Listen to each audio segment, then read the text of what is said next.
Hola a todos, el tema de este video va a ser el SUA o sangrado uterino anormal, ¿ya? Ahora, vamos a ver la nomenclatura antigua, que aún hay que saberla en el sentido en que a veces aparece en el EUNACOM. Vamos a ver la nomenclatura nueva, ¿cierto? El manejo de la metrorragia, tanto en la paciente en edad fértil como la metrorragia en la menopausia en general, como un tema diferente, en el sentido en que su manejo tiene algunas variaciones que vale la pena hacerle hincapié, ¿ya? Así que empecemos con el tema de la nomenclatura antigua. En general, los sangrados uterinos anormales, ¿cierto?, se podían llamar una polimenorrea en el caso en que tuviera un ciclo corto de menos de 21 días, una oligomenorrea si es que el ciclo era largo, más de 35 días, porque el tiempo normal, acuérdense, era de 21 hasta los 35 días, o sea, 28 que es el promedio, ¿cierto?, más o menos una semana. ¿Ya? Aparte estaba la hipomenorrea, que es una regla escasa, ya sea de que dura muy poco tiempo, menos de 2 días, ¿cierto? O que viene con muy poco flujo, menos de 20 cc en total, aunque nadie la mide, así que en general era que lo describía como que sangraba muy poco simplemente. La hipermenorrea, que en cambio hay una regla abundante, ¿cierto? Ya sea por el tiempo, más de 7 días, o por la cantidad de flujo, más de 80 cc, ¿ya? Aparte de eso estaba la metrorragia, ¿cierto?, que era el sangrado fuera del ciclo.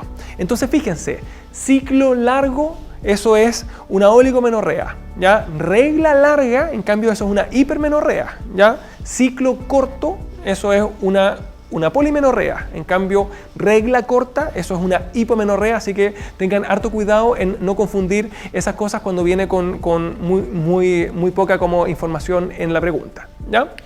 Ahora, las causas de estas cosas, acuérdense que hay que saberlas a grandes rasgos. De la polimenorrea no hay muchas causas, la verdad, sería el hipertiroidismo la única que hay que saber, y la más frecuente es la idiopática o fisiológica nomás, ¿ya? Pero habría que ir a descartar un hipertiroidismo como única causa por una enfermedad, ¿ya?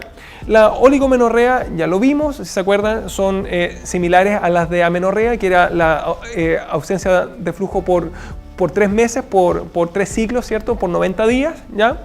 De las causas de hipomenorrea, la única que hay que saber es el uso de anticonceptivos, en el sentido en que los ACO pueden generar una atrofia del endometrio y eso eventualmente disminuye la cantidad de flujo, ¿ya?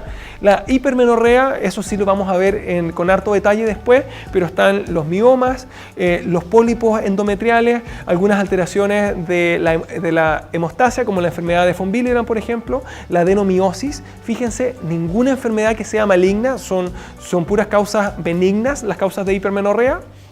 En la metrorragia, en cambio, y que están de un color diferente, ¿cierto?, porque hay que recordarlas. Por un lado, la funcional, que es la causa más frecuente de metrorragia en general en la edad fértil. La atrofia endometrial, que por el contrario es la causa más frecuente de metrorragia en la posmenopausia. Pero aparte de eso está la patología maligna del endometrio, dígase la hiperplasia endometrial y el cáncer de endometrio, que son dos cosas que hay que ir a descartar, ¿ya? Por lo tanto, fíjense, la metrorragia, una de las causas importantes es el cáncer o las lesiones que son premalignas, como por ejemplo la hiperplasia endometrial, ¿ya? Así que eso hay que tenerlo muy claro. O sea, hipermenorrea no es cáncer, la metrorragia puede ser cáncer, así que hay que descartar el cáncer, ¿ya? Ahora, la nomenclatura nueva y las causas de la forma en que se ve ahora, en general, es simplemente hablar de sangrado uterino anormal, ¿ya? O sea, todas las otras cosas de la hipomenorrea, la oligomenorrea, la hipermenorrea, la metrorragia, todas esas cosas se reemplazan por sangrado uterino anormal, así de simple, ¿ya? Ahora, en mi opinión es una forma muy pobre de verlo y es más fácil recordar lo antiguo, por si acaso, en el sentido en que al menos para enfrentar las preguntas del EUNACOM, las preguntas o la nomenclatura antigua, ¿cierto?, es bastante útil, ¿ya? Ahora, dentro de las causas acá se enseña que es el palm coin, ¿ya? Que es como una moneda, aunque le sobra ahí una E, en la palma de la mano, ¿ya? Palm coin, ¿ya? Ahora, la P es de los pólipos, ¿ya? La A de la adenomiosis, la L de los miomas, de los leiomiomas, ¿cierto? La M, maligno, ¿cierto? Dígase el cáncer y aparte la hiperplasia endometrial, ahí está palm, ¿ya? La C, coagulopatía, lo cual para empezar está mal, porque no es una coagulopatía, sino que es una alteración de la hemostasia de enfermedad de von Willebrand, o sea, de la hemostasia primaria, de las plaquetas, no de la coagulación hemostasia secundaria, ¿cierto? Así que ahí mal y punto menos para los ginecólogos, ¿ya?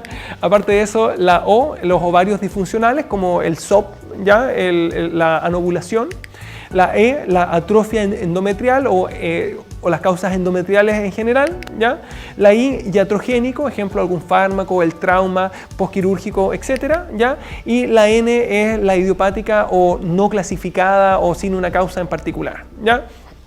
Eso de ahí, revísenlo, apréndanselo, pero en mi opinión es más fácil quedarse con las causas que vimos antes, ¿ya? Con las causas que vimos para cada una de las alteraciones, ¿ya?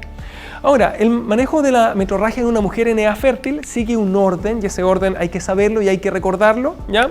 Número 0, test de embarazo, en el sentido en que es muy distinto que esté embarazada y que esté con un embarazo ectópico, un aborto, una mola, ¿cierto? A que no esté embarazada y que estemos con un cáncer o alguna de las otras cosas que ya vimos. Así que el test de embarazo, el examen número 0 que se hace antes de preguntarle cómo se llama la paciente. Bueno, se hace después, pero se entiende, es muy importante, ¿ya?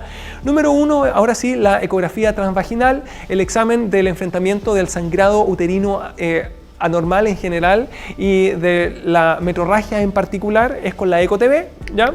Ahí voy a ver cuál es su causa y eventualmente si es que es una causa que sea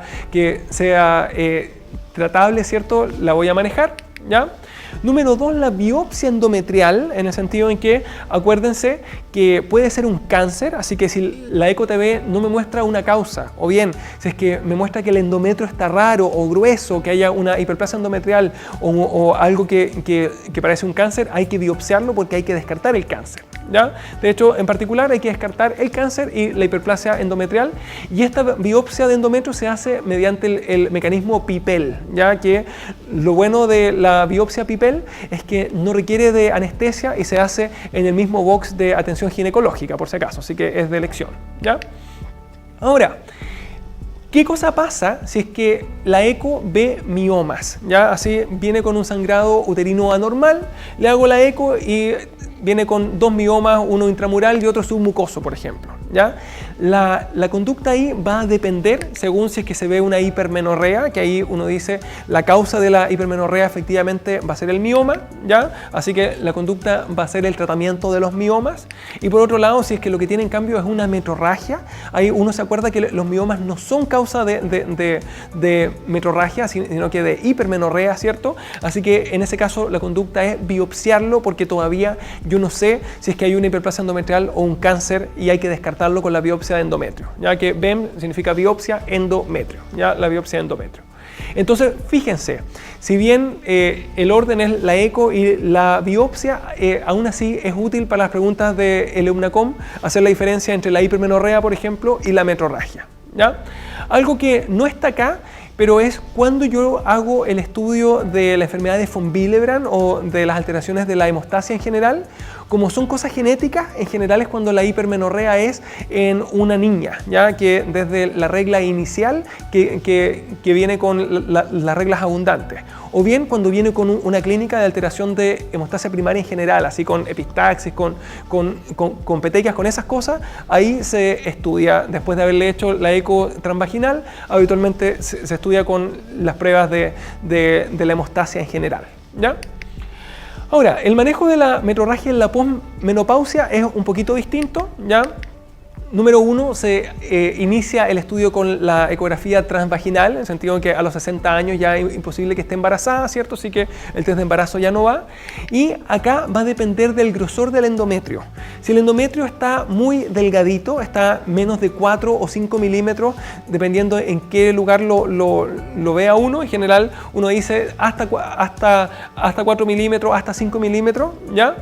O bien si es que está con terapia de reemplazo hormonal, si está menor o igual a 8 milímetros, en ese caso uno asume que es una atrofia endometrial, que acuérdense que es la causa más frecuente de metrorragia en la posmenopausia. Así que en ese caso simplemente se va a manejar como una atrofia con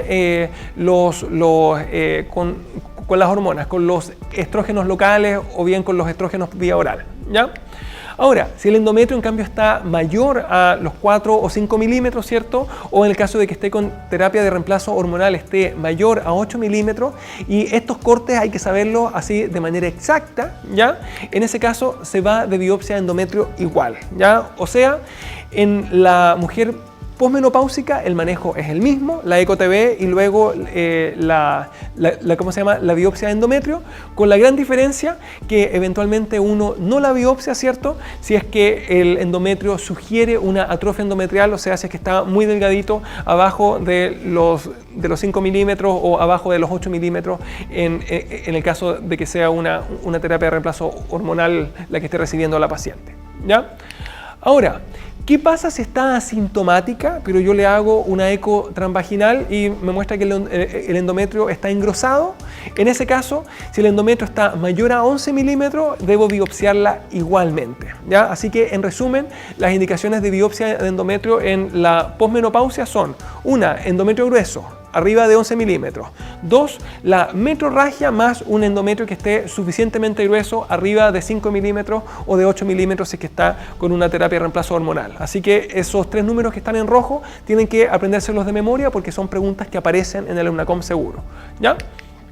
Ahora, aquí se ve una ecografía con un endometrio, ahí está el útero en amarillo, todo el borde, ¿cierto? En blanco se ve el endometrio, ¿cierto? Que está muy delgadito ahí, está atrófico, así que esto seguramente es una atrofia del endometrio y no hay que biopsiarlo, sino que simplemente hay que dejarle el tratamiento de la atrofia endometrial con los estrógenos o con los estrógenos más como un progestágeno, en el sentido en que ese es el tratamiento de la atrofia, ¿ya? Ahora, en este otro caso, ahí está el útero igual en amarillo, en blanco está el endometrio, que por el contrario se ve muy grueso, ¿cierto? Así que si es que está grueso y está con una metrorragia, en este caso por el contrario hay que biopsiarlo porque puede ser una hiperplasia endometrial o porque puede ser un cáncer, ¿ya? Y bueno, esa fue esta clase, nos vemos en la siguiente, que les vaya muy bien.